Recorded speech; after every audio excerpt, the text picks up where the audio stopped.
السلام علیکم ورحمۃ اللہ وبرکاتہ۔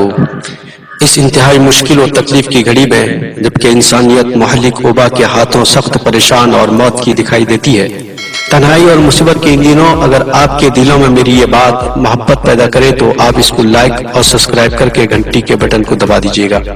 بندہ ناچیز کو محمد تبریز عالم مصباحی کہتے ہیں، اور شیئر کرنا نہ بھولیے گا تاکہ یہ پیغام سب تک پہنچ سکے۔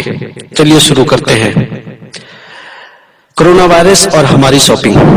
اس مثبت سوچ کے ساتھ کہ شب دیجور میں چمکنے والا جگنو رات کی تاریکی کے سامنے اپنا ہتھیار نہیں پھینکتا ہے بلکہ اپنا انفرادی کردار ادا کرتا ہے تاکہ دوسروں کو حوصلوں کا سبق دے سکے۔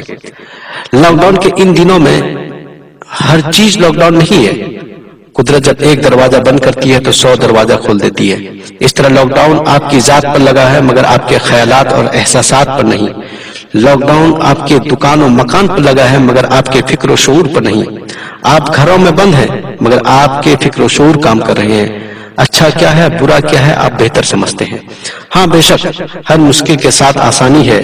غم نہ ہو تو خوشی کی قدر کون کرے، رات نہ ہو تو دن کا انتظار کون کرے۔ اس وقت آپ امتحان کی گھڑی میں ہیں۔ عید کو کس طرح منائیں، نئے کپڑے سے یا پرانے کپڑے سے؟ آپ کے مسجدوں کے دروازے بند ہو چکے ہیں۔ یاد رہے آپ کے مدارس سے قال اللہ و قال رسول کی صدائیں نہیں آتی ہیں مگر عید کے لیے بازاروں کے دروازے بند نہیں ہوئے ہیں۔ نہیں شاپنگ پہ کوئی لاک ڈاؤن لگا ہے۔ ارے بھائی بازاروں کے دروازے کیوں کر بند ہو؟ عید ہے نا عید، کیا عید نئے کپڑوں کے لیے ہے؟ اگر آپ کے خیالوں میں عید نئے کپڑوں کے لیے ہے تو بس خیر مناؤ، بہت جلد مصیبتوں کے بادل تمہارے سروں پر منڈلانے والے ہیں۔ کیا عید نئے کپڑوں کے لیے ہے؟ نہیں نہیں ہرگز نہیں۔ عید تو لبس العید لیس العید لیس العید لمن لبس الجدید انما العید لمن خاف الوعید۔ عید تو اس کی نہیں جس نے نئے کپڑے پہن لیے، عید تو اس کی ہے جو عذاب الہی سے ڈر گیا۔ مسلمان بھائیوں، خرافات کا ارتکاب کر کے یوم عید کو اپنے لیے یوم وعید نہ بناؤ۔ آج پوری دنیا پریشان ہے مگر مسلمان شاپنگ میں دیوانہ وار نظر آتا ہے۔ میں چاہتا ہوں سب سے پہلے موجودہ صورتحال پر دنیا کے بڑوں کی عکاسی کرتے ہوئے چند الفاظ پر مشتمل ایک مختصر کہانی آپ سے شیئر کروں۔ ایک دیہات میں ایک منگلو رہتا تھا، وہ بہت ساری بکریاں ساتھ رکھتا تھا۔ اس کی بکریوں کا نام اس طرح تھا: چاندنی، روشنی، برساتی، کالی، گوری وغیرہ وغیرہ۔ یہ سب بکریاں سن ایاس کو پہنچ چکی تھیں مگر جو جوان بکریاں تھیں ان کا نام اس طرح تھا: لوبلی، لنکی، ببلی وغیرہ وغیرہ۔ بیچارہ منگلو ہمیشہ بکریوں کا خاص خیال رکھتا تھا، کبھی کوئی تکلیف بکریوں کو نہ پہنچے مگر دن و رات ان کی حفاظت و صیانت میں لگا رہتا۔ ایک دن رات میں کچھ بھیڑیے اور گدڑ منگلو کی بکریوں کے ریوڑ کے پاس آنے لگے اور چلا چلا کر کہنے لگے: بکریوں، تمہاری بے بسی ہم سے دیکھی نہیں جاتی ہے، تم سب کب تک اس طرح اپنے مالک کے قید و بند میں رہو گی؟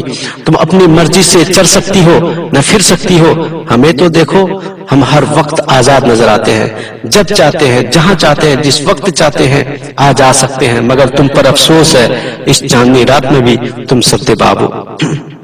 باہر نکل کر دیکھو تو صحیح، گھاس پر کس طرح شبنم چمک رہی ہے۔ کب تک اس طرح خاموشی کی زندگی گزارو گی؟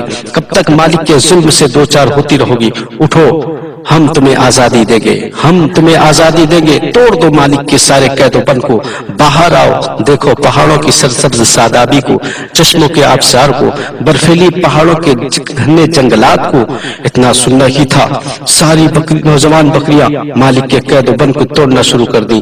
یہ دیکھ کر منگلو کی عمر رسیدہ بوڑھی بکریاں انہیں سمجھانے لگی: میری بچیوں، یہ سب دھوکا ہے، دھوکا، ان کے چکر میں نہ جاؤ، یہ بھیڑیے ہیں، بھیڑیے تمہاری عزت کے ساتھ ساتھ تمہاری بوٹی کو بھی نہیں چھوڑیں گے۔ تم سب واپس آ جاؤ، تمہارا مالک ظالم نہیں ہے، وہ تو تمہاری حفاظت کے لیے تمہیں قید و بند کیا ہے، اسے ظلم نہ سمجھو۔ اتنا سننا ہی تھا، ساری جوان بکریاں بھڑک اٹھی اور چلا چلا کر اپنی ماں کو کوسنے لگی۔ اور سخت لہجے میں یوں کہنے لگی، ارے تم بند کرو، یہ اولڈ ماڈل کی نصیحت ہے، ہم تو نیو ماڈل میں ہیں، ہم نیو زمانے میں ہیں، ہمارے پاس عقل ہے، ہمارے پاس شعور ہے، اچھی اور بری کی تمیز ہمارے پاس ہے۔ یہ ساری نوجوان بکریاں ماؤں کو کوستے ہوئے ساری بکریاں مالک کے قید و بند کو توڑ کر باہر نکل گئیں۔ اب جو ہوا سو ہوا، آپ سے بہتر اندازہ لگا سکتے ہیں۔ بس اسی طرح آج کچھ ہمارے ہمدرد بن کے ہم پہ رحم و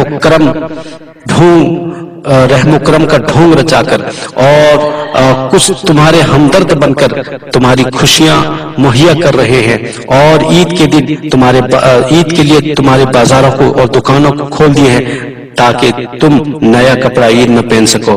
تم ان کے مکر و فریب کو نہیں سمجھ سکو گے، اور وہ تم پر اور تمہاری پونجی پر حملہ کرنے والے ہیں، وہ تم پر تمہاری پونجی کو ختم کرنے والے ہیں، تمہاری دولت پہ حملہ کرنے والے ہیں۔ تم ان کے مکر و فریب میں نہ آؤ۔ آج تو ہماری ماں بہنیں 10 قدم اور آگے ہیں، اور کہتی ہیں اگر عید کے دن ہم نیا کپڑا نہ پہنے تو کب پہنیں گے؟ عید ہی کے دن نیا کپڑا پہنا جاتا ہے۔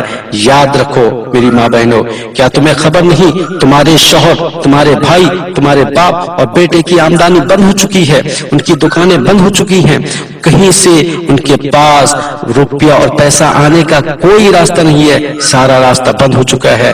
اگر تم اسی طرح ان کے ان ڈھونگیوں کے شیریں مکال پر آ کر اپنے بچی کچی پونجی کو اگر بازاروں میں لگا دو گے، پھر یاد رکھو کیا ہوگا۔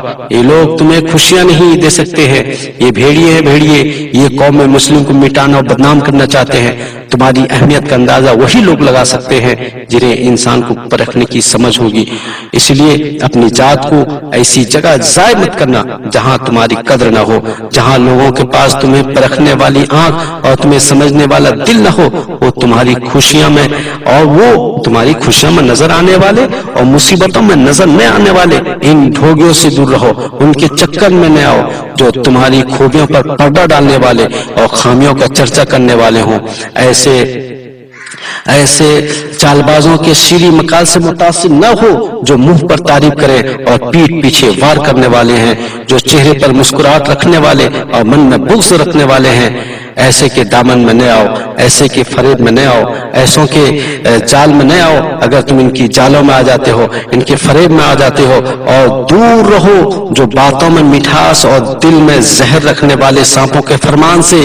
وہ تمہاری خوشی کے لیے یہ بازار اور شاپنگ محل نہیں کھولے ہیں، بلکہ تمہاری پونجی ختم کرنے کے لیے۔ کیونکہ اگر تم اپنی پونجی کو ان نئے کپڑوں میں لگا دو گے، عید کو اسی طرح مناؤ گے؟ نہیں، عید تو سادگی سے مناؤ، عید تو خوشی کا دن ہے، لیکن اللہ سے ڈر کر خوشی مناؤ، توبہ کر کے خوشی مناؤ، اس کی بارگاہ میں گریہ وزاری کر کے خوشی مناؤ۔ اگر تم اللہ سے ڈر کے اس کی بارگاہ میں توبہ کر کے خوشی مناؤ گے، ضرور اللہ تعالیٰ تمہیں ساری وباؤں، ساری بیماریوں سے تمہیں محفوظ رکھے گا۔ اور خاص خیال رکھیں اپنی پونجیوں کو ضائع نہ کریں، کیونکہ لاک ڈاؤن جب بڑھے گا تو آپ ایک ایک دانہ کے لیے ترس جائیں گے۔ اللہ تعالیٰ ہمیں سوچنے اور سمجھنے اور اس پہ عمل کرنے اور اس ویڈیو کو آگے شیئر کرنے کی توفیق عطا فرمائے۔ السلام علیکم ورحمۃ اللہ وبرکاتہ۔